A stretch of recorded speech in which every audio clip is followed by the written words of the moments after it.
Supreme court శనివారం కీలక తీర్పు వెలువరించింది. ఉద్యోగులకు ఇచ్చే డియర్‌నెస్ అలవెన్స్ డిఏ కంటే పెన్షనర్లకు డియర్‌నెస్ రిలీఫ్ డిఆర్ తక్కువగా ఇవ్వడం రాజ్యాంగ విరుద్ధమని స్పష్టం చేసింది. ఇది రాజ్యాంగంలోని ఆర్టికల్ 14 సమానత్వ హక్కును ఉల్లంఘిస్తుందని పేర్కొంది. Justice Manoj Mishra, justice Prasanna B. వరలేలాతో కూడిన ధర్మాసనం ఈ తీర్పును ఇచ్చింది. డిఏ, డిఆర్ రెండూ ఒకే లక్ష్యంతో ఉంటాయని, ద్రవ్యోల్బణం ప్రభావాన్ని తగ్గించడమే ప్రధాన ఉద్దేశమని కోర్టు స్పష్టం చేసింది. ద్రవ్యోల్బణం ఉద్యోగులు, పెన్షనర్లు ఇద్దరినీ సమానంగా ప్రభావితం చేస్తుంది. దీనివల్ల డిఏ, డిఆర్ పెంపు రేట్లు వేర్వేరుగా ఉండటానికి హేతుబద్ధ కారణం ఉండదని కోర్టు పేర్కొంది.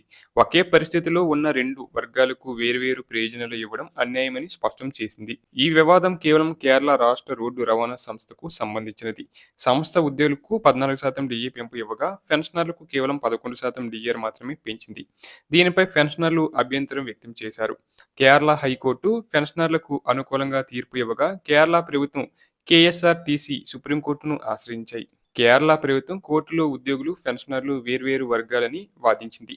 అందువల్ల వారికి వేర్వేరు రేట్లలో డిఏ, డిఆర్ ఇవ్వడం సరైనదేనని తెలిపింది.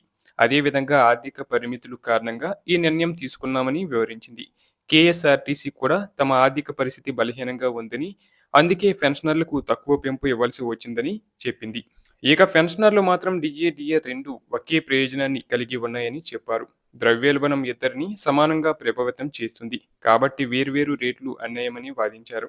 పౌరుల సమాన హక్కులను ఇది ఉల్లంఘిస్తుందని పేర్కొన్నారు. చివరకు కోర్టు పెన్షనర్ల వాదనను సమర్థించింది. ఉద్యోగులు, పెన్షనర్లు వేర్వేరు వర్గాలైన ద్రవ్యోల్బణం విషయంలో ఈ భేదం వర్తించదని స్పష్టం చేసింది. సమాన పరిస్థితుల్లో ఉన్నవారికి అసమాన ప్రయోజనాలు ఇవ్వడం రాజ్యాంగ విరుద్ధమని కోర్టు పేర్కొంది.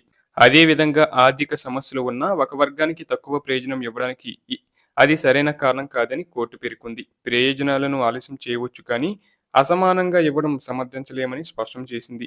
చివరగా సుప్రీంకోర్టు కేరళ ప్రభుత్వం, కేఎస్ఆర్టీసీ దాఖలు చేసిన అప్పీళ్లను కొట్టివేసి కేరళ హైకోర్టు తీర్పును పూర్తిగా సమర్థించింది.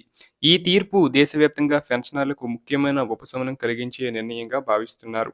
డిఏ, డిఆర్ విషయంలో సమానత్వం తప్పనిసరిని సుప్రీంకోర్టు స్పష్టం చేయడంతో ఇతర రాష్ట్రాలపై కూడా దీని ప్రభావం ఉండే అవకాశం ఉంది.